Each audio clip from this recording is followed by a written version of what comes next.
क्या आपने कभी नोटिस किया है कि कुछ लोग एवरेज इंटेलिजेंस के बावजूद एक्स्ट्रा ऑर्डिनरी लाइफ जीते हैं और कुछ लोग हाईली टैलेंटेड होने के बाद भी स्ट्रगल करते रहते हैं?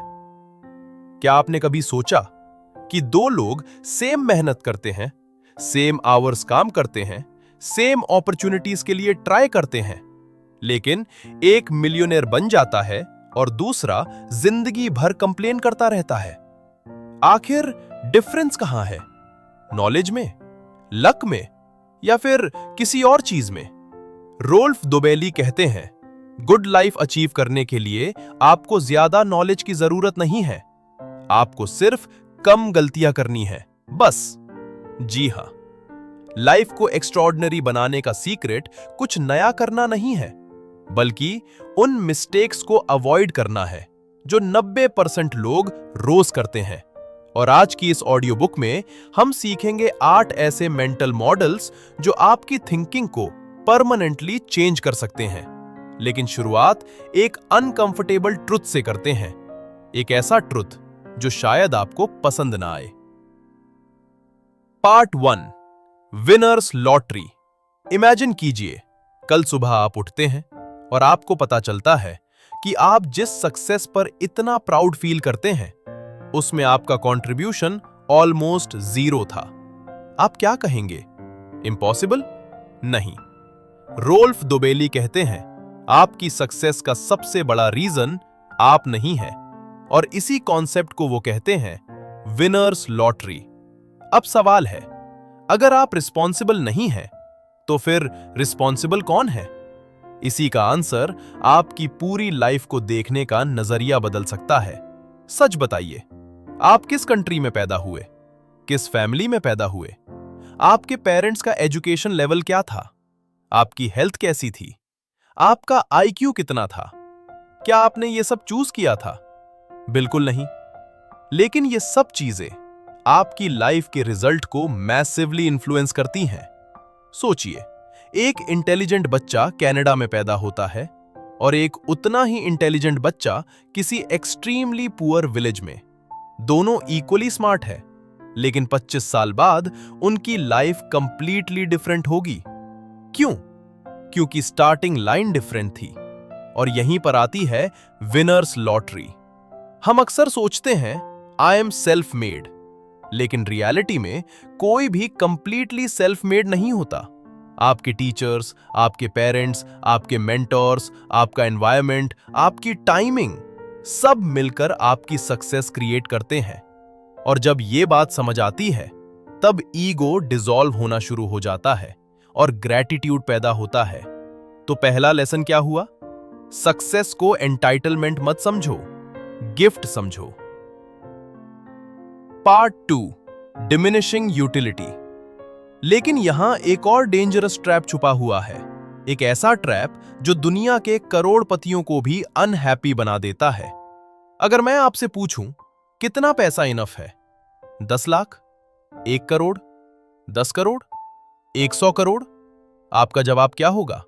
इंटरेस्टिंग बात यह है कि ऑलमोस्ट हर इंसान का आंसर सेम होता है, थोड़ा और यही थोड़ा और मिलियंस लोगों को लाइफ लॉन्ग डिससैटिस्फैक्शन की प्रिजन में बंद कर देता है।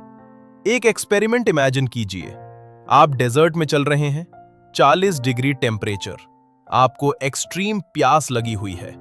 कोई आपको एक बॉटल पानी ऑफर करता है, आप उसके बदले कितना देने को रेडी होंगे? शायद अपनी एक्सपेंसिव वॉच, शायद अपना स्मार्टफोन, शायद उससे भी ज्यादा।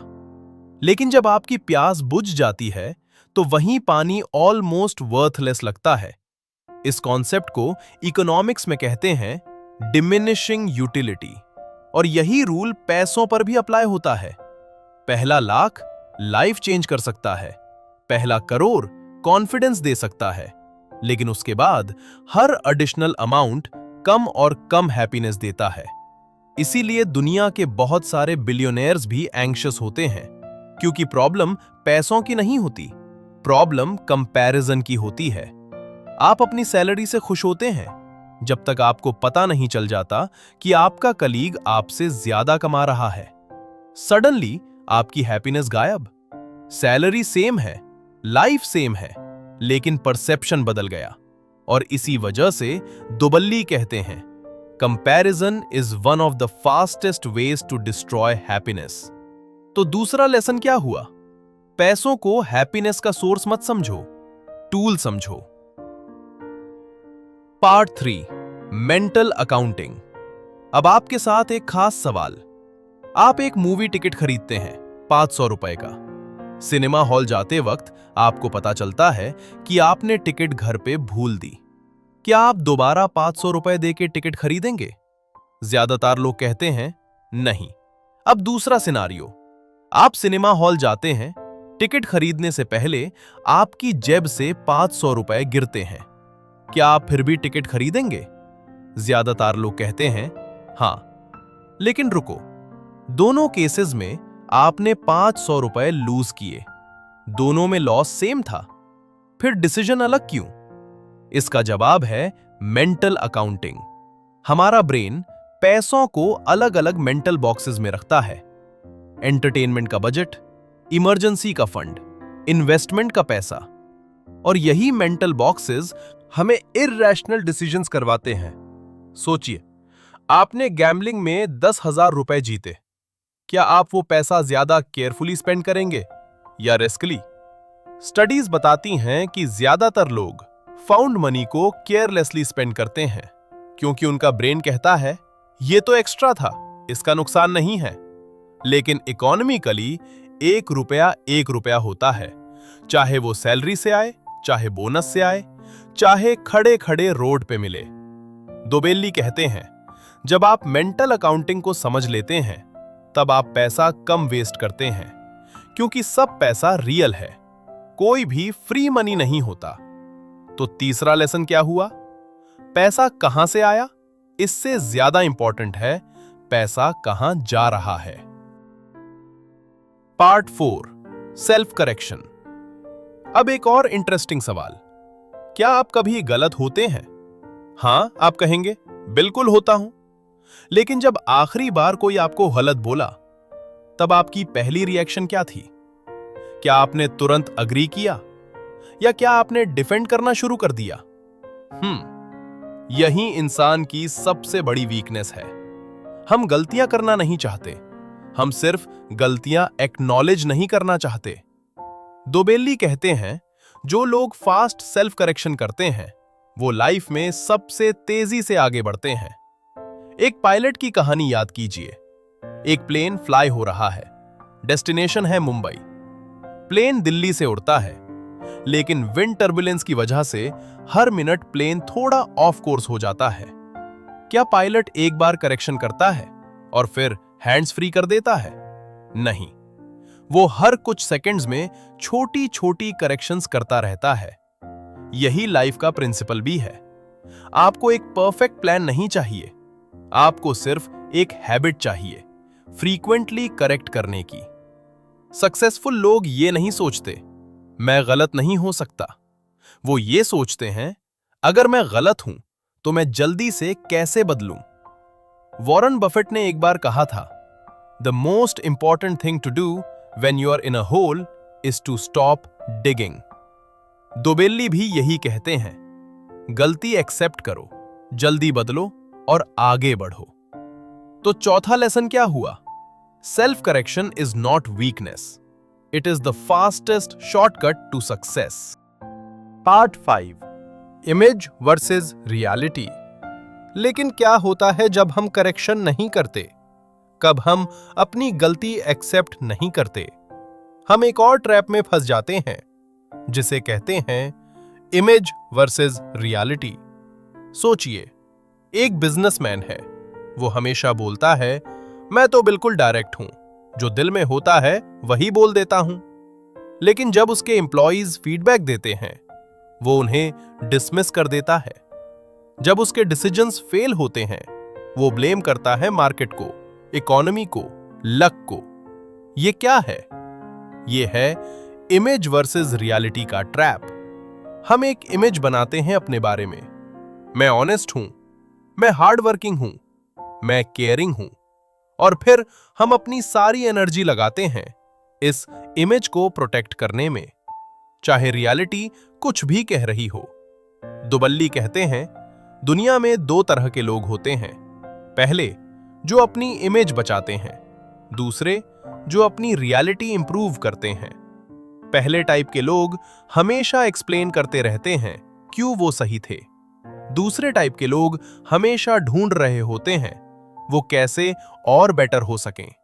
और गेस करो, कौन ज्यादा सक्सेसफुल होता है? हमेशा दूसरा। एक और एंगल से सोचते हैं, आपके बारे में लोग क्या सोचते हैं ये मैटर करता है? हाँ, कुछ हद तक। लेकिन दुबेल्ली कहते हैं, अगर आप अपनी रेपुटेशन के लिए इतनी केयर करते हैं कि आप अपनी एक्चुअल ग्रोथ स्टॉप कर देते हैं, तो ये एक कॉस्टली मिस्टेक है। बेटर होना बेटर दिखने से ज्यादा इंपॉर्टेंट है। तो पांचवा लेसन क्या हुआ? अपनी इमेज मत बचाओ, अपनी रियलिटी इंप्रूव करो। Part 6, black box thinking. अब एक ऐसा कॉन्सेप्ट जो शायद आपने पहले कभी इस एंगल से न सोचा हो। एक प्लेन क्रैश की बात करते हैं। जब भी दुनिया में कोई प्लेन क्रैश होता है, इन्वेस्टिगेटर्स एक चीज ढूंढते हैं सबसे पहले, ब्लैक बॉक्स। ये एक छोटा सा डिवाइस होता है जो प्लेन की हर एक्टिविटी रिकॉर्ड करता है। Last conversation, last instrument reading, last second तक। क्यों? क्योंकि क्रैश से सीखना है, क्योंकि सेम मिस्टेक फिर नहीं होनी चाहिए।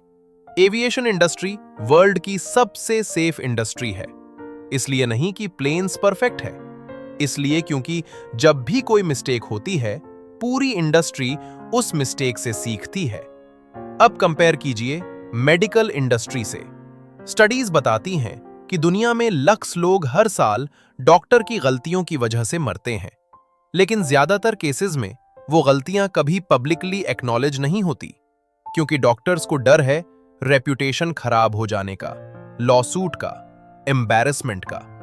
और इसी डर की वजह से सेम मिस्टेक्स रिपीट होती रहती हैं।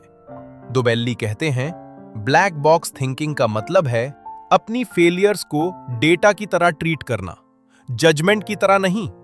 एक स्टार्टअप फाउंडर की सोचिए, जिसका पहला बिजनेस फेल हो गया। दो लोग हैं। पहला सोचता है, मैं फेलियर हूं, मुझसे नहीं होगा। दूसरा सोचता है, ये एक एक्सपेरिमेंट था, इसका रिजल्ट आया, अब मैं बेटर एक्सपेरिमेंट करूंगा। पहला कभी ट्राई नहीं करेगा, दूसरा एक दिन सक्सीड करेगा। इसका फर्क सिर्फ एटीट्यूड में नहीं, इसका फर्क थिंकिंग फ्रेमवर्क में है। तो छठा लेसन क्या हुआ? अपनी फेलियर्स को फेलियर्स मत समझो, उन्हें ब्लैक बॉक्स समझो। हर फेलियर एक डेटा पॉइंट है जो आपको नेक्स्ट सक्सेस के क्लोजर ले जाता है। Part 7, commitment devices. अब एक ऐसा कॉन्सेप्ट जिसे समझने के बाद आप खुद के बारे में हैरान हो जाओगे। क्या आप जानते हैं कि आप खुद के वर्स्ट एनिमी हैं? नहीं, सीरियसली।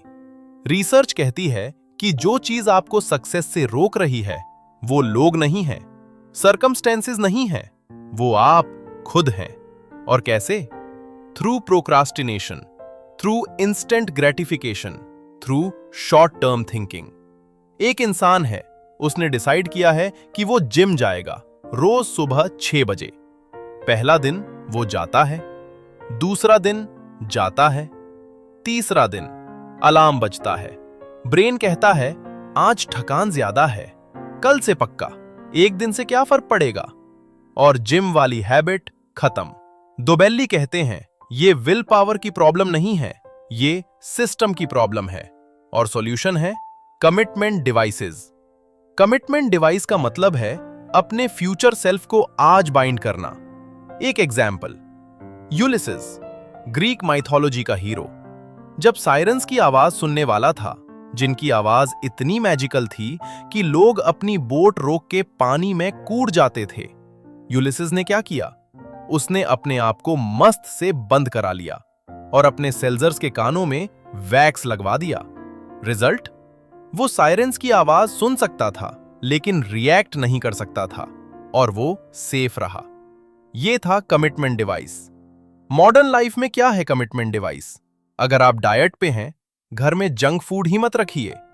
अगर आप सोशल मीडिया से डिस्ट्रैक्टेड होते हैं, फोन को दूसरे कमरे में रख दीजिए। अगर आप सेविंग्स नहीं कर पा रहे, ऑटो डेबिट लगवा लीजिए। पैसा अकाउंट से पहले ही निकल जाए।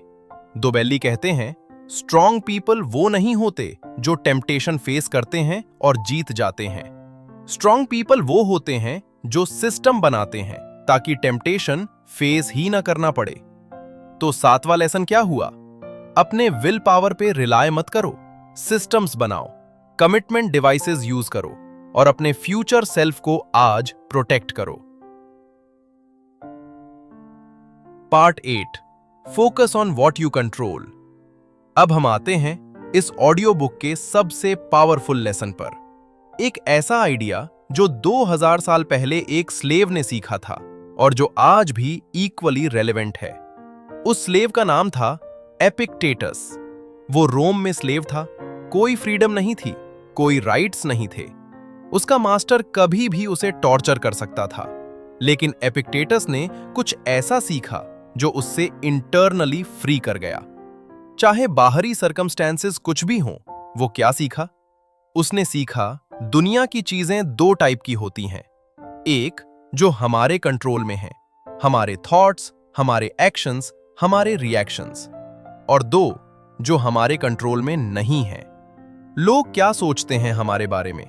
मार्केट कहां जाएगी, मौसम कैसा होगा, एक्सीडेंट्स, इलनेस।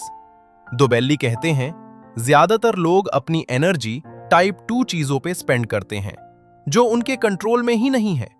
फिर फ्रस्ट्रेटेड होते हैं कि लाइफ अनफेयर है। सोचिए, कोई आपके बारे में गलत बोलता है, आप क्या कर सकते हैं?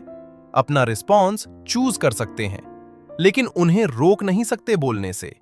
कोई आपको रिजेक्ट करता है, आप क्या कर सकते हैं? सीख सकते हैं, ट्राई कर सकते हैं, लेकिन उनका डिसीजन नहीं बदल सकते।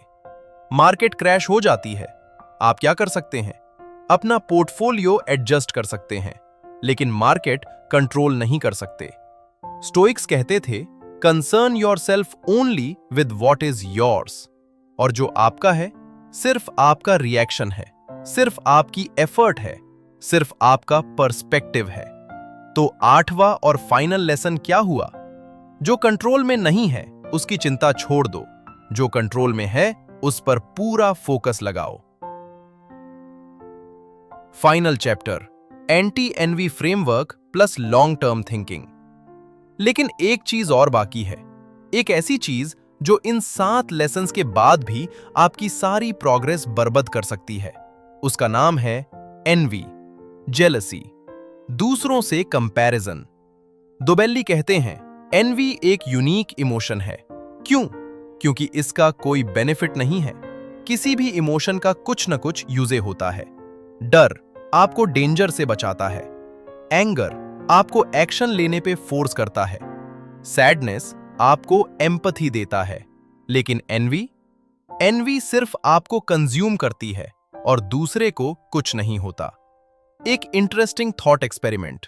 ऑप्शन ए, आप 10 लाख कमाओ और आपके सारे दोस्त 5 लाख कमाएं।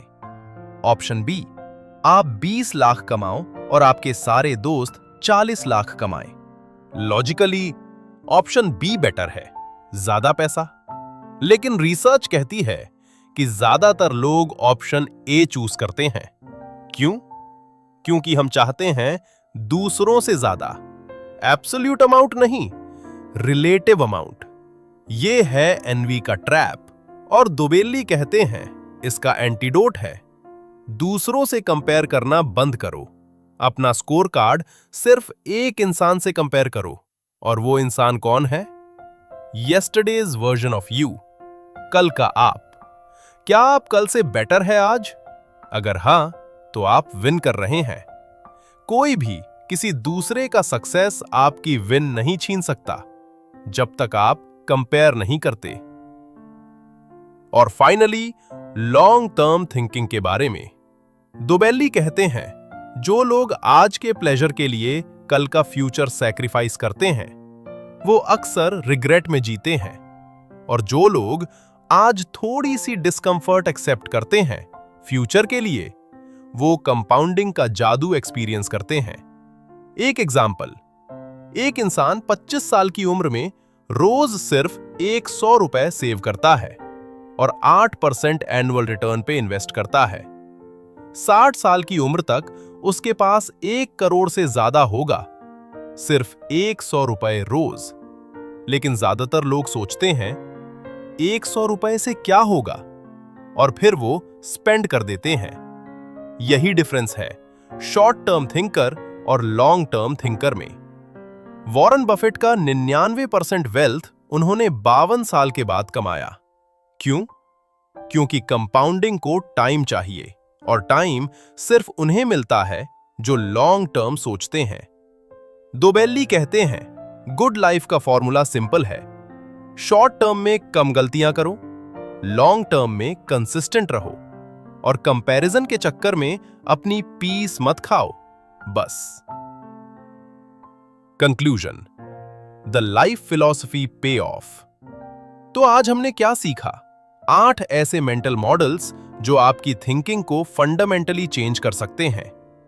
पहला, विनर्स लॉटरी। आपकी सक्सेस में लक का बड़ा रोल है, इसलिए ग्रैटिट्यूड रखो, ईगो मत रखो। दूसरा, डिमिनिशिंग यूटिलिटी। पैसा एक सर्टेन पॉइंट के बाद हैप्पीनेस नहीं देता, इसलिए इनफ डिफाइन करो। तीसरा, मेंटल अकाउंटिंग।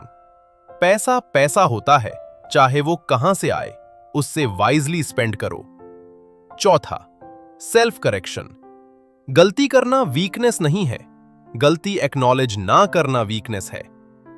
पांचवा, इमेज वर्सेस रियलिटी। अपनी इमेज मत बचाओ, अपनी रियलिटी इंप्रूव करो। छठा, ब्लैक बॉक्स थिंकिंग। फेलियर्स को डेटा समझो, जजमेंट नहीं। सातवां, कमिटमेंट डिवाइसेस। विल पावर पे नहीं, सिस्टम्स पे डिपेंड करो। और आठवां, focus on what you control. जो कंट्रोल में नहीं, उससे छोड़ दो, जो कंट्रोल में है उस पर सब कुछ लगाओ। रॉल्फ डोबेली ने इस पूरी किताब में एक ही बात सिखाई है। वो ये नहीं कह रहे कि आप एक्स्ट्रा ऑर्डिनरी बनो, वो कह रहे हैं ऑर्डिनरी मिस्टेक्स करना बंद करो और एक्स्ट्रा ऑर्डिनरी लाइफ ऑटोमेटिकली मिलने लगेगी। एक छोटा सा सवाल छोड़ के जाता हूं, आज के दिन आप कौन सी एक चीज चेंज कर सकते हैं? एक कंपैरिजन बंद कर सकते हैं, एक कमिटमेंट डिवाइस सेट कर सकते हैं, या एक गलती एक्नॉलेज कर सकते हैं? सिर्फ एक, क्योंकि एक चीज काफी होती है शुरुआत करने के लिए, और शुरुआत कभी लेट नहीं होती। अगर इस ऑडियो बुक से आपको कुछ वैल्यू मिली तो इस चैनल को सब्सक्राइब जरूर करना और अपने एक ऐसी दोस्त को शेयर करना जिसे ये सोचने का अंदाज पसंद आए, क्योंकि गुड आइडियाज सिर्फ उसी के पास रहनी चाहिए नहीं जो ऑलरेडी सोच रहा है। गुड आइडियाज उन तक पहुंचनी चाहिए जो सोचना शुरू करना चाहते हैं। मिलते हैं अगली ऑडियो बुक में, तब तक खुद से आगे रहना।